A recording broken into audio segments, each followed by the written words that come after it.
Sa mga tropa, ituturo ko sa inyo ngayon paano kayo magka-copy ng data na automatic din siya mag-update dun sa kabilang sheet na or sa file na ginawa mo. So, paano yun? Ganito. So, ito yung isa nating data mga tropa. Ang gagawin natin, ika-copy natin to, tapos ipipaste natin dun sa kabilang sheet. So, kunyari, open tayo.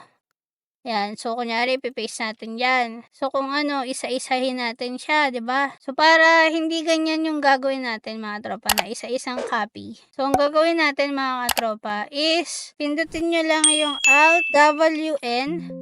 So, ayan siya, mga tropa, no? Nag-create siya ng another file. Ito yung file, ito yung second file. Para hindi nyo na siya i-copy. So, kung mag-update kayo dito, kita nyo, nag-update din siya dito. Para pag-paste nyo or pag-copy and paste nyo, automatic na siya mag-update doon sa kabilang file nyo. So, sana may natutunan ka. Like and subscribe. Thank you for watching.